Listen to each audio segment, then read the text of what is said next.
Mr. Ebose Augustine Osegha is the Managing Director / Chief Executive Officer of the burgeoning, path-defining and insurance company of the year, Anchor Insurance Company Limited. Prior to his appointment in February 2018 by his Board of Directors and subsequent confirmation by the National Insurance Commission, NICOM, in March 2018, he was the company's Executive Director, Business Development and Marketing, overseeing the entire marketing chains of the organization. He joined Anchor Insurance in January 2017 from Standard Alliance Insurance plc, where he had worked for not less than 10 years and became General Manager Business Development. Ebose, who is awaiting formal graduation as a PhD holder in Business Management, having successfully concluded the program at the University of Liverpool, United Kingdom, is a graduate of Delta State University, Abraka, and University of Ado-Ekiti, where he obtained BSc Economics and MBA Business Administration, respectively. Mr. Ebose Augustine Osegha, who was one of the nominees for Lagos State Man of the Year 2018 awards, is a member, Governing Council, Nigeria Insurers Association, NIA, Fellow, Chartered Institute of Administrators, Member, Chartered Insurance Institute of Nigeria, CIIN, Member, Institute of Directors, MIOD, and Member, Ikoyi Club 1938, among others. Please make welcome Mr. Ebose Augustine Osegha. First of all, I want to thank the organizers of this program for giving me this opportunity to come and share my experience as a father, as a parent, and also as a son. Parenting the parented is a very serious matter in our lives. Both speakers that spoke earlier did mention the importance of parenting. I will, before my synopsis comes on board, but I just quickly want to say this, that the first institution that was blessed by God was marriage. And the essence of marriage was to have parents. He said, a man shall leave his wife, leave his family, and cleave to his wife, and they shall become one flesh. The purpose of one flesh is both of them becoming parents in one's life.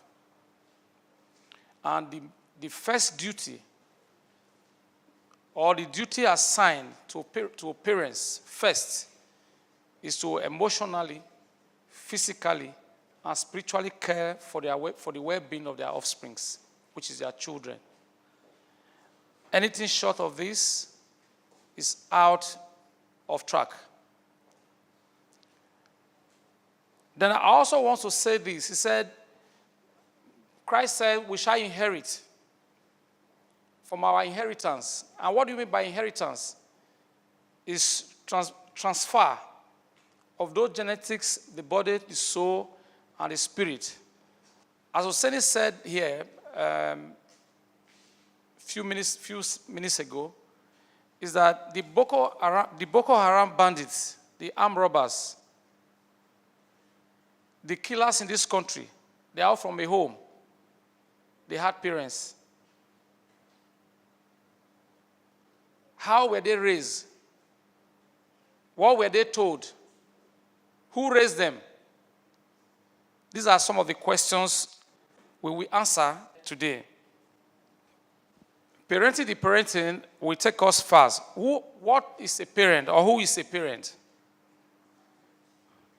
Parenting is the process of raising a child to become independent. I will not dwell much on the Bible today, because what we want to talk about is not about what the Bible says. Yes, we know these are the genesis of how the life began, because life must be from God.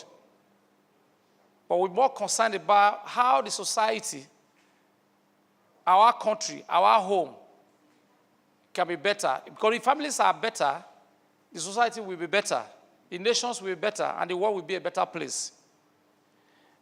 I asked a question, something came to my mind while I was preparing slides for this lecture, is that if I was born in Egypt, for example, where we have dominance of Muslim faith, what religion will be my religion? Islam. If I was born in Russia, for every day that I live, I am told that there is no God, and I'm now 50 years old, and I don't know God, how do you blame me for that?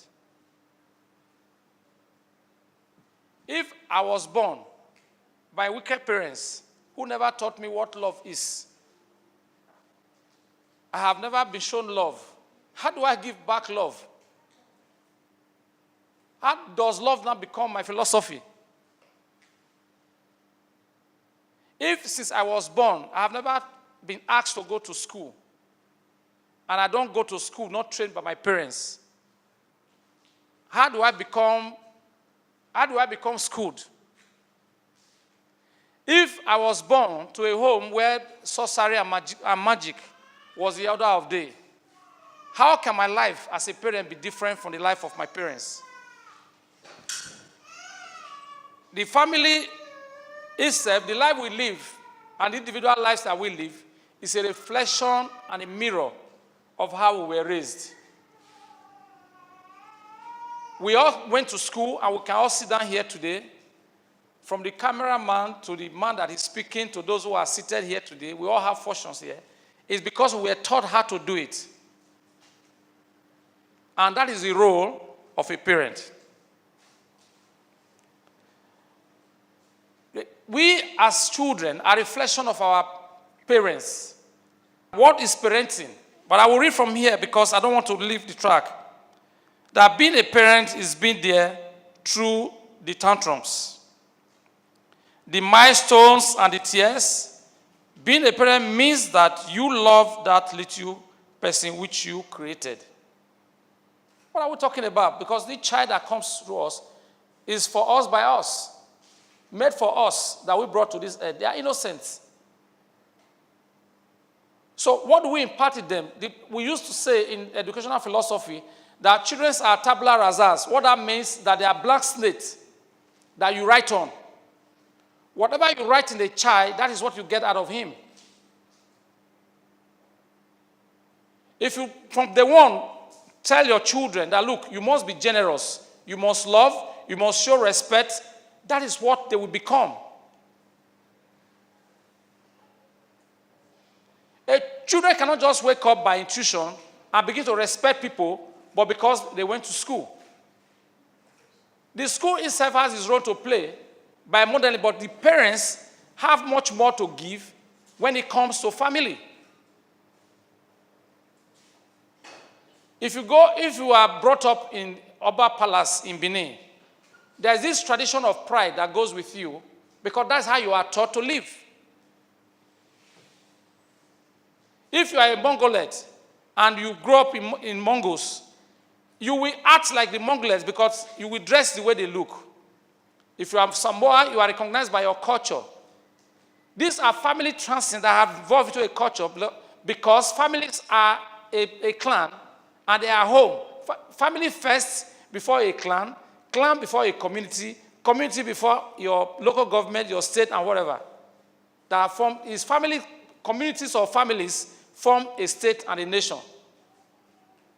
So that is what you are known for.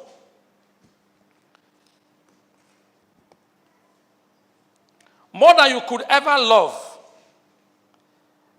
I don't want to dwell on that. There's something here very important I want to say. Say, behind every young child who believes in himself is a parent who first believed first. It's a true word. If I tell my child, for example, I said, you are going to be great, and every day I tell him, it becomes part of him. If I tell my child, I'm very careful not to tell my child how I was raised and how I live with my brothers and sisters, how much my brother did things to me when I was much younger. Because if I tell them, they keep it. It will stick in their life, and they will become bad adults. It's something we all must avoid, not to allow the better part of our emotion ruin our relationship in passing these things to our children. You know, sometimes I also want to go scientific. When you see someone say, you actually talk like your father. We look at the genetics and transference of inheritance in our body system that bring that procreation that transfer to our parents.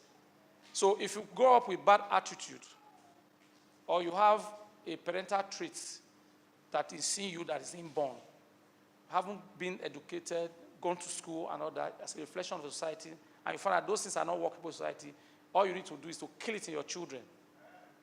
And the only way you can do that is through parenthood. I have a father that taught me many things in this world that I know. One day I woke up and I asked him, long time ago, I said, Dad, have you ever smoked? He said, yes. I said, but why did you stop smoking? He said he stopped smoking when it was about having children. I said, but why did you smoke at all? He said, youthful exuberance.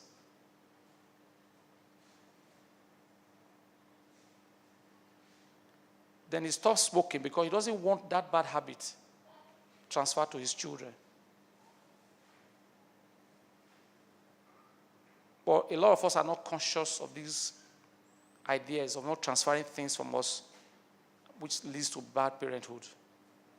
Because all of us are here are from families. We are taught different things. Some of us are from polygamous home. Some of us are from bad educational system. But you find out that you stand out everywhere you go if your background check or if your background family attitude is upright. Now, I want to find out for us to do, why parenting? What are the rules and roles of a parent? Was it explicitly stated? I've checked and found out from research. There is no rule defined that all families must follow these rules in parenting their children. But in a close look, is that your parents, one, will help protect their children from harm. Which are these harm? Things that will not disturb your growth negatively. Parents will want to help to protect their children from diseases by cleaning up their body, taking care of them, and make sure they are okay. Another important part is that the parents have to prepare these children for adulthood. Oh, when you grow up, you have to be this, you have to do this way right. I don't want to bring shame to this family. These are some of the things I do. Then, a lot of people go to the extent of kneeling down for their children to cry. But I don't think that is proper. Because if you shed tears in presence of your children psychologically, is that next time they have issues, they will not be free to talk to you because they don't want you to cry. You must be strong at all time when you are transferring information to your children. Emotional health and well-being.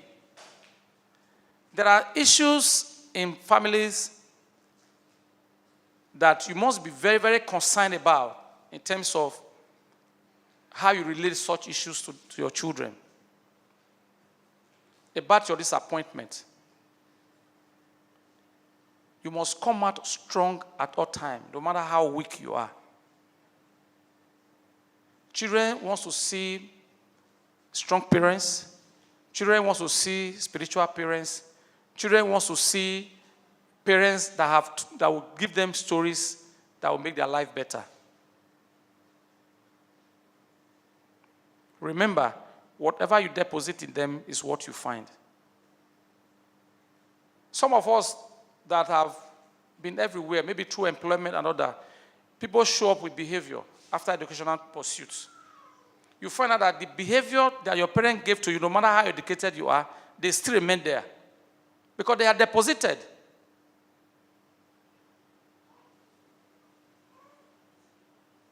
There are some people, some families, they never have a balanced scorecard in terms of how that emotional intelligence plays out on the way things are done. Straight jackets. I don't want you, I don't want you. I don't want. But forgetting that the cultural dynamics and changes of every environment are different. I remember when we were in the university, one of my classmates, the mother used to bring soup and food from Warri. Then those of us who the father doesn't even have a bicycle to bring food, how do we survive? But I'm not sure that is a reflection of what that child is today. Because he was never independent. He was never taught how to be independent. We must all try, no matter how hard it is, to make sure our children are trained independently. Not by emotion. Because these children, if you do not take them very well, if they are not well parented, they come back to you. It makes you die an unhappy parent. Every time I share with my wife, I don't want a situation where I will live my life. I have worked hard for my children. Then at the end of the day, I'll still be augmenting my children with money. My children has to call me for survival after education. It's something that I work so hard that by the grace of God will never happen to me and my wife. You must be able to balance those things with your children. And it is now. But there's something I also want to us know, is that some of us make statements. Baldwin said, look, that the children are bad listeners, but they observe better than everyone. That what you do, what the children see you do, the way you dress, the way you talk, the way you gossip, the way you relate, the way you dance, the way you sing, the children might think they don't have them. Their perception and the way they perceive things are different. They will copy those things more than the way they listen. I was at one day, I called my son, I said, son, let's get ready for church. He said that I'll get ready soon. I went to his room, he was not dressed. I said, why are you not dressed? He said, I'm looking for a shirt that will match the jeans and the shoe that I'm wearing. Who taught him? Because he has watched us do so.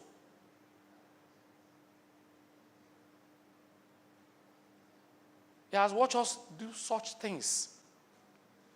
Then I traveled one time with him as well to the village. Unknown to him, I have given some money to some elders that were telling me goodbye. He called me and said, Daddy, I want to tell you something. I said, what's that? I said, you have not given them money. The art of generosity is being transferred from me to him. He knows that he has to give. So parenting does not have any measure that there is a standard gauge for parenting. No. It's for you to live well, do good things in the presence of your children, mold them what is bad, what is good, what is emotionally upright, and what is not upright. In the fear and the presence of God. Like my father used to tell me, son, I don't have anybody else in this world than God. All my trust, my hope is in him. So why would I live a different life? My dad, my mom had never taken my hand to a native doctor. So where will I know one? To me, it will be very strange for me to grow up at this age. The Bible says, train a child in the way he should go, that he will not depart from it. It's a reality.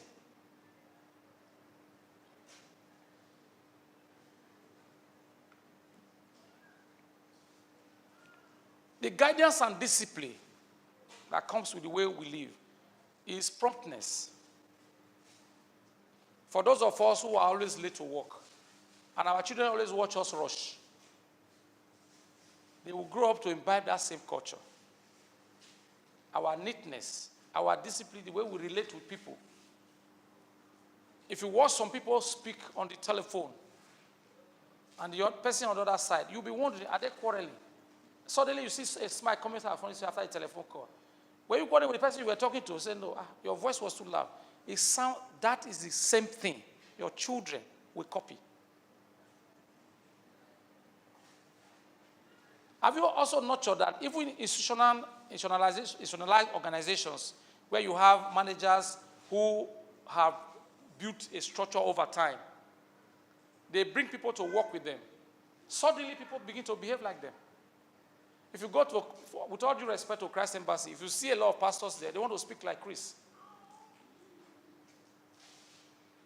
It's a reflection of societal leadership of which they believe in. So having a child that grows with you is a belief.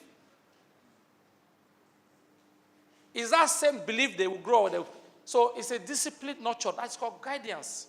Unknown to you that the people who follow you are imbibing that spirit of that thing. They are going on with you and becomes a track.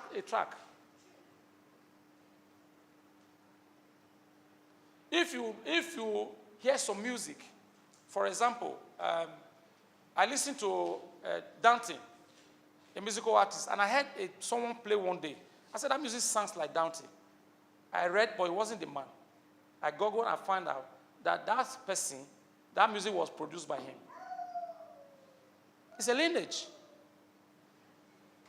You can't come from, people speak and come out and say, this man must be an Hausa man. It's a cultural heritage. So parenthood is cascade from the way we relate with people from our family that are transferred to the society. Education and career.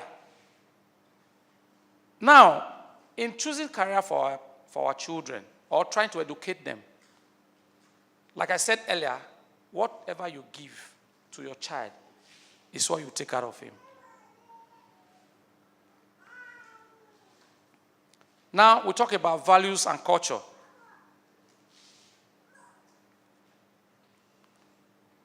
What are your values as a father? What are your values as a mother?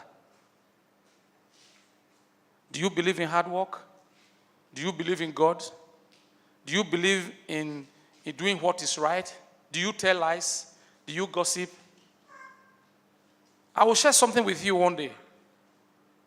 We were somewhere in the restaurant, and somebody picked up the phone in Victoria Island.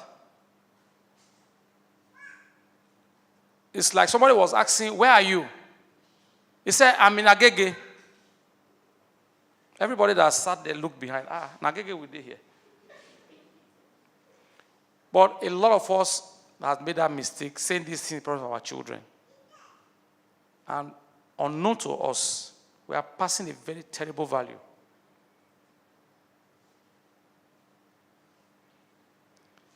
Every home have a culture. Time they eat, time you are awake. Does your kids wake up in the morning without even trying to arrange their bed?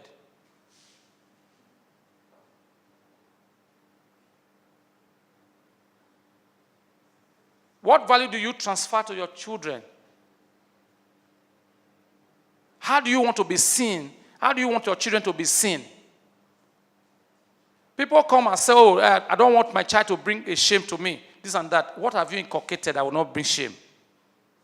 That should be the question. Like I said, children are tabula rasa. Then let us quickly look at Matthew Jacobson, what he said. Behind every young child who believes in himself is a parent who first believed first. What that means is, if I trust my child, like I would say, my child, I trust him, he can do this. It is because I have told him in that circumstance what he should do.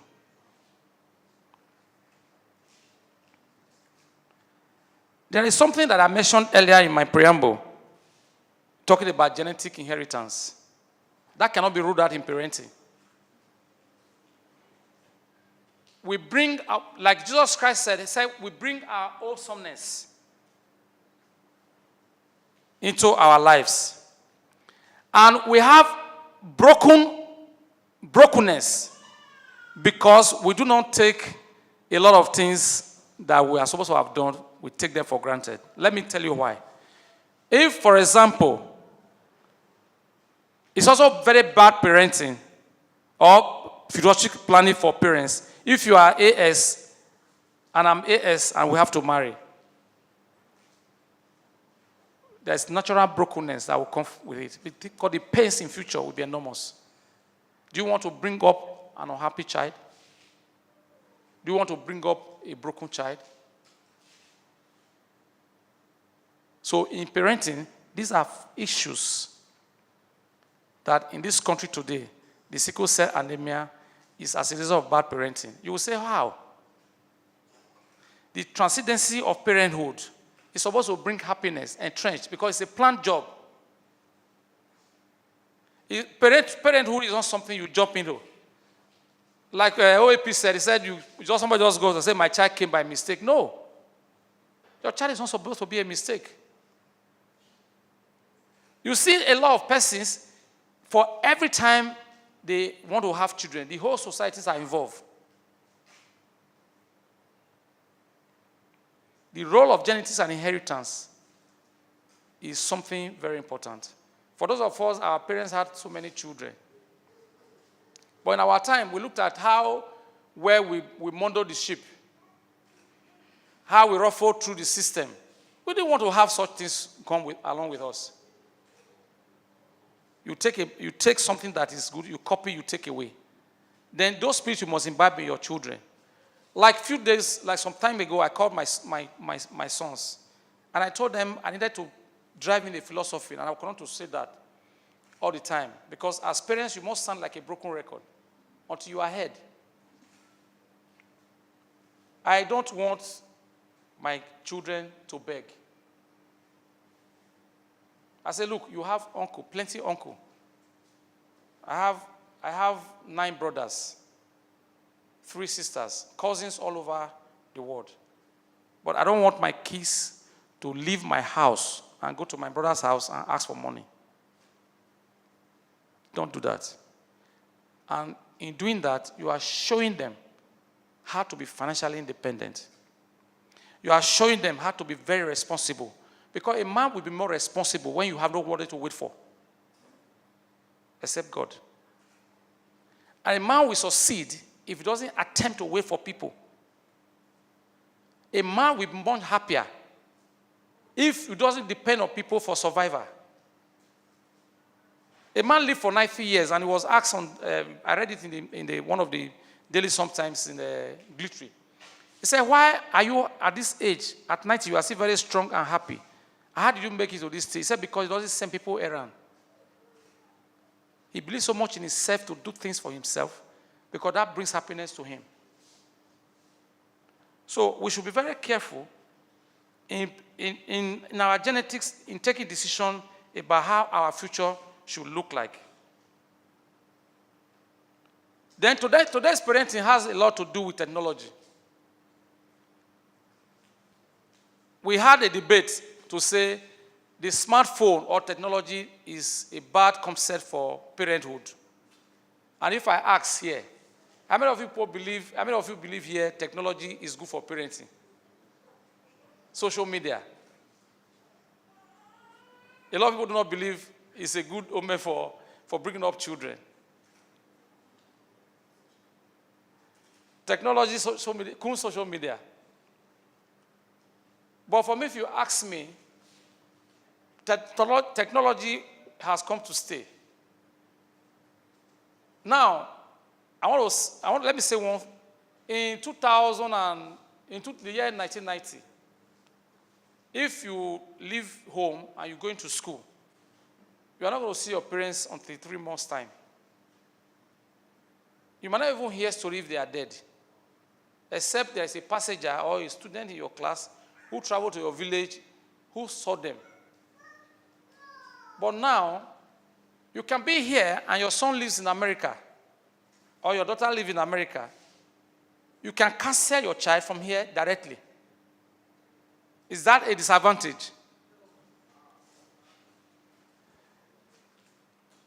You see, Christ said we will have life and have it more abundantly. When you are talking about abundantly, it has to come with development, structural changes, the change in philosophy of reasoning, the way things are done differently, technology-wise. I remember those days when you go to the bank, they give you tally. You have to be on queue for so many hours. Technology has changed those things. Now, what that means to parents is that we should give ourselves reorientation. And while the children are getting education in technology and they are growing, we must fill the gap by giving ourselves same training to be able to talk to them. Because whether you like it or not, this technology will come and will overtake us. So a good parent has to also see himself advance. Because I find it very sweet, so sweet, that if I have to not travel to see my son, I see him on TV, on the mobile phone. How you doing? And I can relate with him. So people will always look at the aspect of it. That's why the proper upbringing comes in. If from the one, your son or your children knows that these are the values expected, and they are inculcated into them, they fear it. I remember when I was going to university, my father told me, said, and I came back, I said, we were doing an exam. He said, you do exam in university? I said, yes. He said, I beg you, don't go and fail, because everybody here in the village believes that 4 years you are done. But that statement my father made out of joke was not funny. While you are in school, your mind is, look, I must not fail. So while the smartphones and other technologies are coming, the parents will also abreast themselves of that technology to go for refreshment and orientation on how these things can be handled properly that will bring peace home. Over security for children. Somebody called me sometimes and said, Osti, do you still have a Monda? I said, yes. He said, but you still don't put your Monda up in your status. You don't talk about your Monda. And also, I laughed. You are closer to your father. I said, but funny enough, I'm very close to my mom. But what has my mom told me that I will put on social media? There is an adage in my place. I say, my mom will call us, come, I not get to, not go for trouble. If you enter, they kill you. I not there.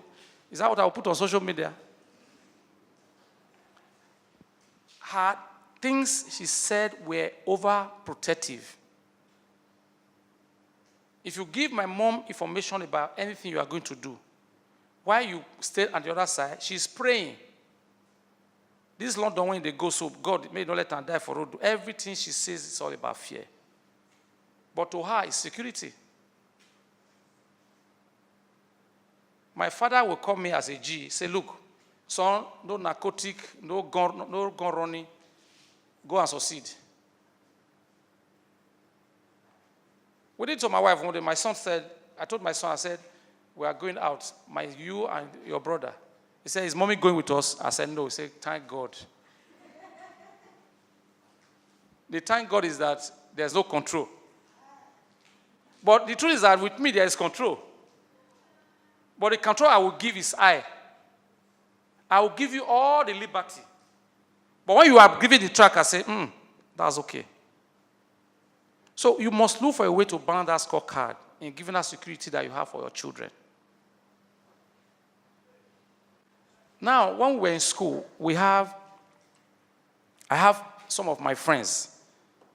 This Kidon Society in Warri. I never knew the lady in my class was the daughter of that man at that time.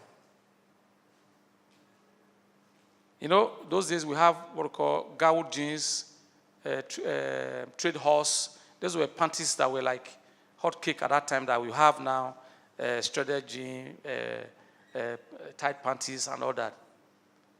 But this lady, the culture, the kind of parenting they had at home was more of 911.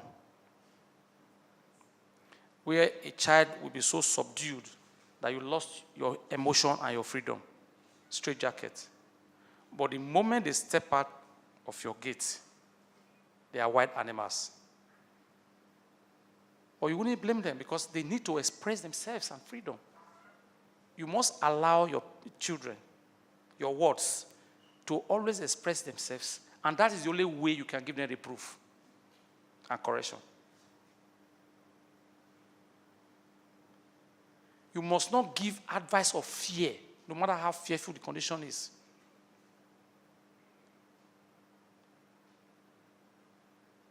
You must listen to them. It's like when you have a manager, you don't allow them to take risks. You can never have a better manager. So these are some of the things our parents, those of us, especially those of us who are Christians, the mistake we make with our doctors. No relationship, don't let a man touch you. Once a man touch you, you are pregnant. And you carry these things with you. No relationship. I want to say something that none of you here will believe me. Do you know that many Christians today are more unhappy in marriages? Who believes? Do you believe me? Do you believe me? Because you are a Christian, the fear that you cannot leave this marriage is known.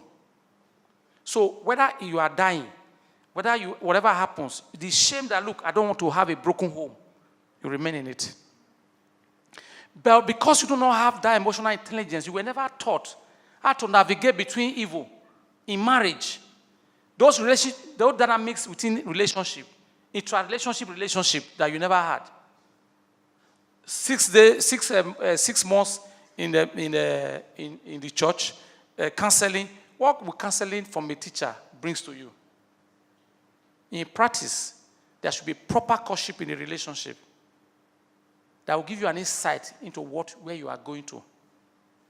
For example, if you do not know about how a home is, when I want to marry my wife, I wrote an application. Yes. But then I didn't know the value of what I was doing. When I was told to write application, I said, for what? For marriage again. But that is the highest level of interview. And by the grace of God, we will never get it wrong. People were sent from the community to my community to find out how the family is, not how my father is. Because they have seen me already. We want to know how that community, that family, who are they? And in 2 weeks, we had a big clean of head and we can go on. But these things are missing today.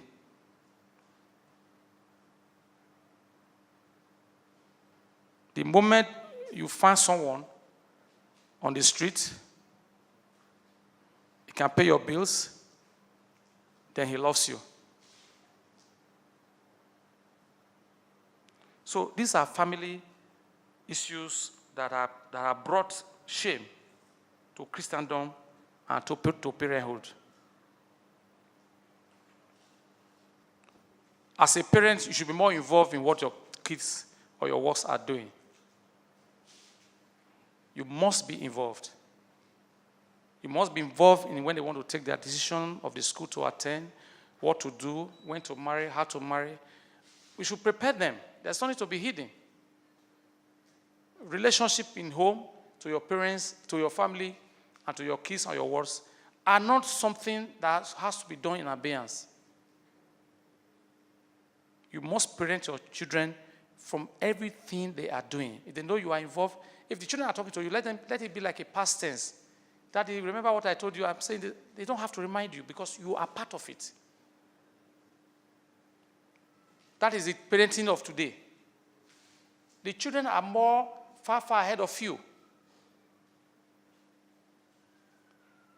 I granted an interview. One day I got home. My son called me and said, Dad, I just watched you on YouTube. There's one place you spoke bad English. When he got to that place, he paused it and left it there until I returned. Daddy, please come. Follow me. I followed him. He turned the TV. I said, what's that? He said, Daddy, you spoke bad English here. These are the kind of children we have nowadays. Who are you in our time to go and meet your father that he spoke wrongly? Hey! How dare you? children nowadays, it's not how these things are done. You need to engage them. Give them reasons why this thing should be so. If you are telling them not to travel, you must give them reasons why they are not traveling. I don't want you to badly behave for this reason. Now, understanding their language. Children don't say, I had a hard day. Can we talk? They say, we will play with you. That's what children does. If you are coming from work, you are hot up, stressed by the activities of work, that has nothing to do with your children. You telling them that you are tired of them, you are sending a very wrong signal that will electrify in their brain quickly to say you don't care. What is my business with you going to go to work and make that? You have to take care of me. It's my responsibility. It's your responsibility to take care of your children. Because you are a parent. You ask for them.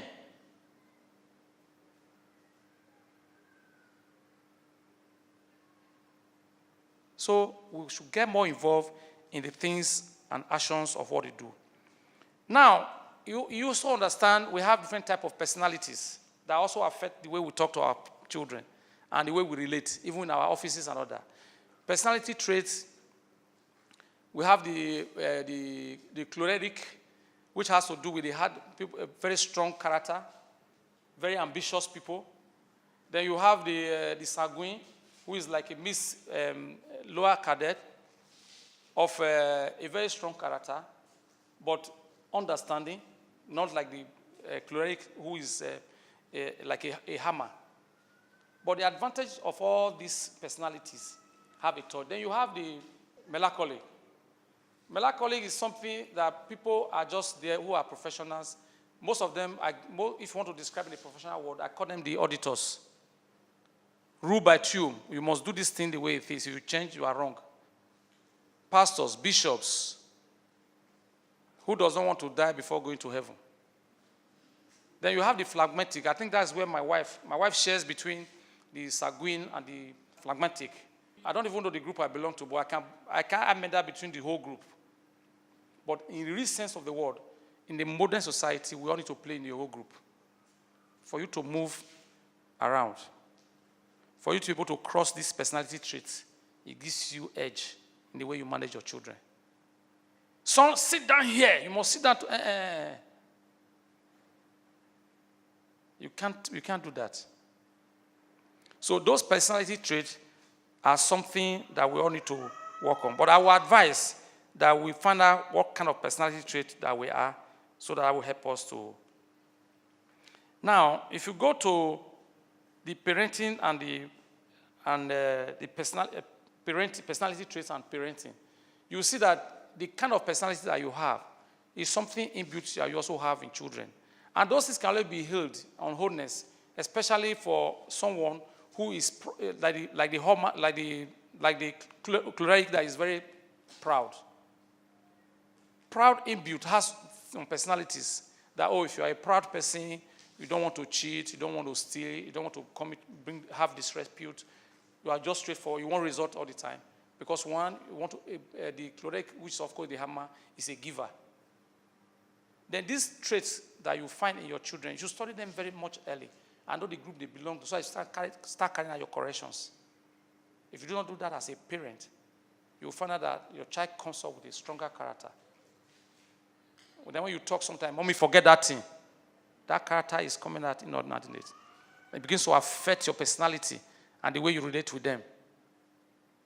All right? So it's something that we need to do as parents. Then there's one strong factor that I want everybody to take care, whether pastor, pagan, or whoever we are: temperance. Temperance from both children and from parents is two-way traffic. The word temperance means restraint. Don't say things when you are angry. It can destroy you, destroy your family, destroy your work, depromote you, promote you. All sort of come from temperance. the mood that you are in, you should have that emotional intelligence to always play that look, even when you are very upset with things. Are you okay? Somebody will come to you, are you okay? Yes, I'm fine. You brush it off. You come down, you recalculate, and take your order. Now, I remember one time my son ate food and took more than he was supposed to eat. He didn't finish it. Without risk, without bothered about how the society, how much we have worked to earn this money, dump the food in the bin. My wife was very upset. And I kept quiet and dealt with the boy. Next time you want to take food, take exactly what you want. Unknown to her, what she has taught that child is restraint. Some people go to parties. You are given food, you eat. I beg, give me some takeaway, let me take home. It's a bad habit. Your children are watching you. No, it's bad attitude. If I'm going for a party, they ask me, I say, one man insisted. I said, okay, you must take that food by yourself and go and put it in my car. Nobody will see me carrying food to my car. How can you see a man well dressed after I've eaten here? I can't put food to me, take on the home. But guess what? Those food you might take home, you might not even eat them when you get home. But it's just an attitude. And that temperance, that bad temperance is what has ruined Nigeria. You want to take money, save money. When we're doing a study, we find out that Nigerian government, Nigerian populace, has unrepatriated funds all over the world, and some of them that own that money are dead. They can't trace them.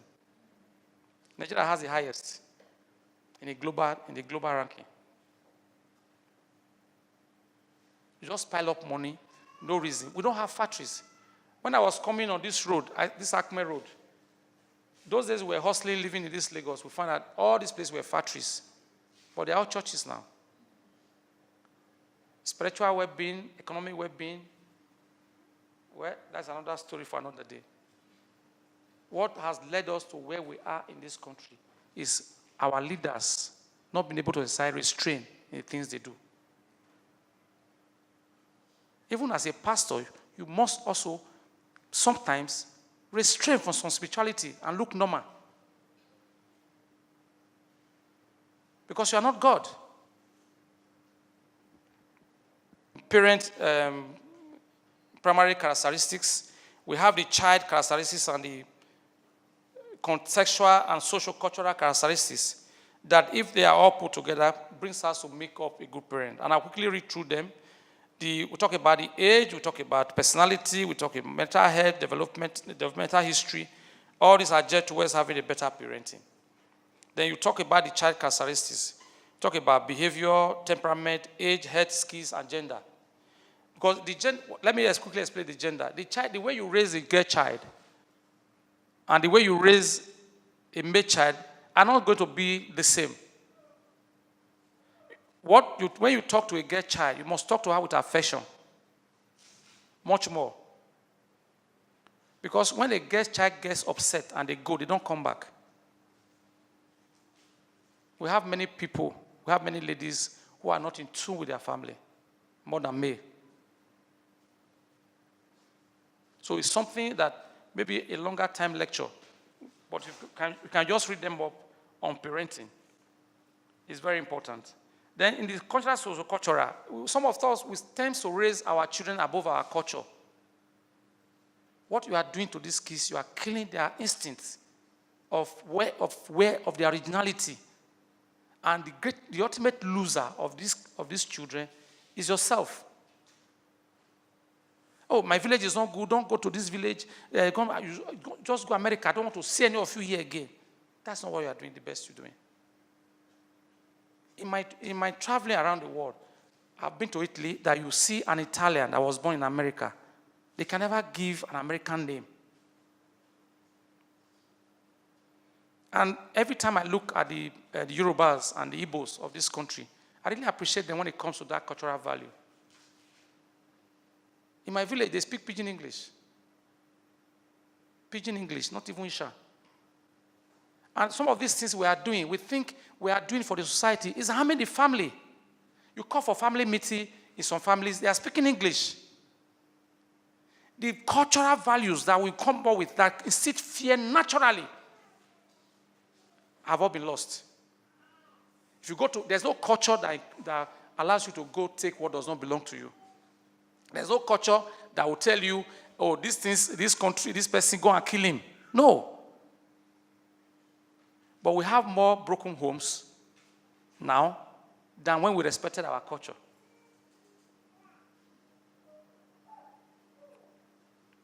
This parenting we are talking about today, have anybody sat down to look, what is the origin of parenting? Parenting came.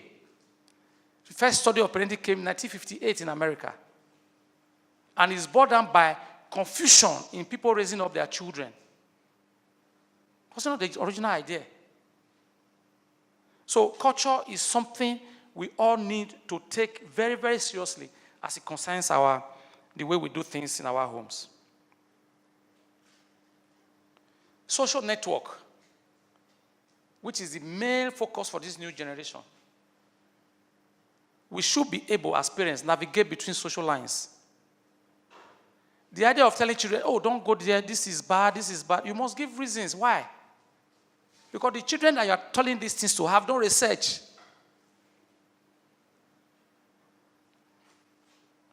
Now, this takes us to effects of bad parenting on children. What are these effects? Inability to have long-lasting friendship and relationship. The mental state of children that are not properly brought up is very short. They don't have mental strength. Everything breaks them down. There's no courage. Low self-esteem. We must all work hard as parents to avoid this. Bad parenting can also lead to cause of psychological and disorder to a child. Psychological disorder. Where a child, you see children of 11, 10 years committing suicide because the parents have not shown them love. For everything around them looks, see your big head, now so you don't do anything. You see your children don't pass, don't go to school. Did you train me the way you trained the others? Was I trained the way others were trained?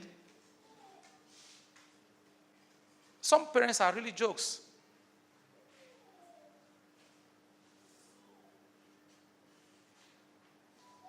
You can't plant cassava and reap cocoyam.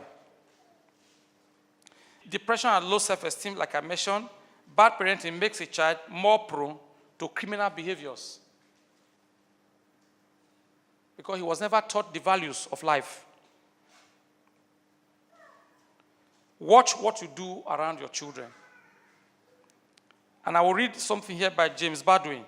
Children have never been very good at listening to their elders, but they have never failed to imitate them. Many things my father did, I imitated him a lot.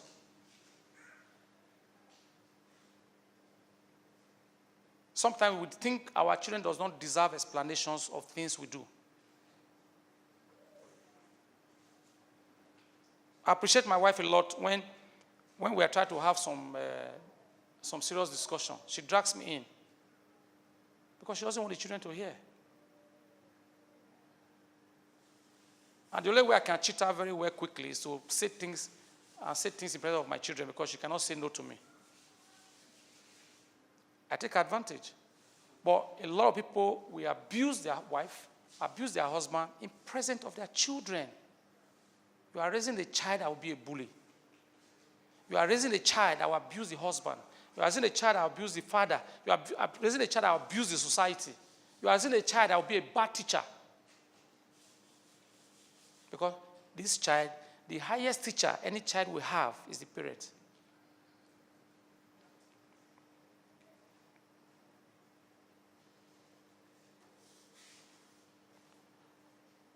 Robert Fagon also supported, said, don't worry that your children never listen to you. Worry that they are always watching you. You should worry that your children are always watching you, what you do.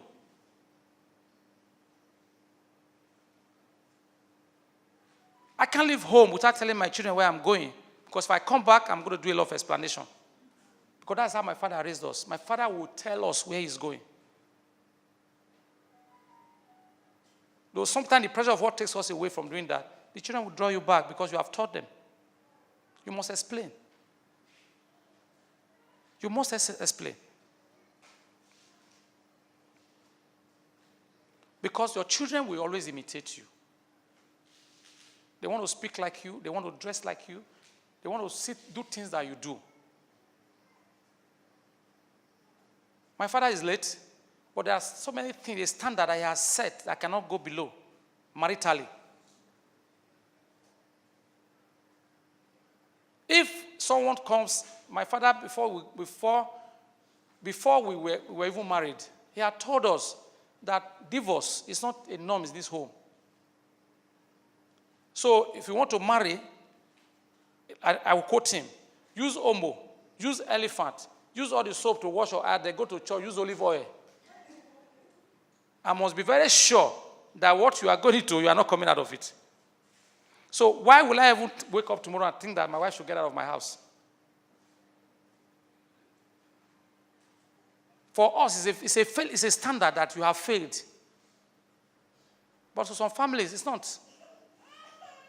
He beat you, why will beat you? I beg, I don't do for that. Pack, come out. No sense. That's why they marry. Lack of mental capacity that we talked about earlier. Values are things that you cannot take away. The takeaway from this, our lecture today, should be family parenthood is all about values.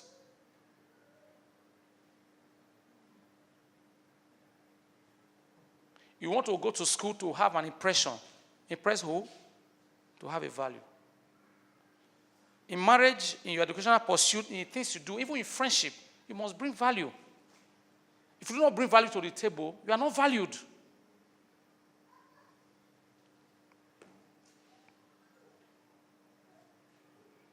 Like I said earlier, we talk about parenthood. I said, what are the rules for parenting? Evans McGregor said, the things about parenting rules is that there are any. That is what makes it so difficult. What works for this family does not work for this family. Cultural differences, socio-economic philosophy, and all that changes. Are never the same. But just be a good parent. Be a good teacher. Be a good listener. Also watch that because your children are watching. Your environment is watching. What you do, they will do twice. What you don't do, and they try to do it, they hide it from you, and make sure you don't understand and don't see them. But with love, you can take them together. What do you think you're doing? Make sure your children does not lie to you. Don't put that palpable fear that will make them lie. But when you catch kids emotionally and push them to a corner because they want to be free, know the consequences, the repercussion that will come from their action. They lie. And I've found out that what makes children lie is fear, not to be beaten. But with so much love, they will tell you how their life will be. And they will show much care and attitude towards you.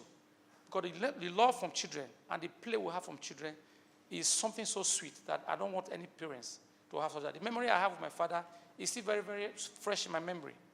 How we were raised. Despite we didn't have TV to watch, we didn't have fridge. Not once we had fridge. But the love we have was the bonding was so strong. Because for every time we stay with him, the facts and the stories of life that we have today was what we had and we have to share. And this is a continuity we must pass from generation to generation, like the Bible professes, that we should go to this world and pass on from generation to generation, which is our inheritance in Christ Jesus. Thank you very much.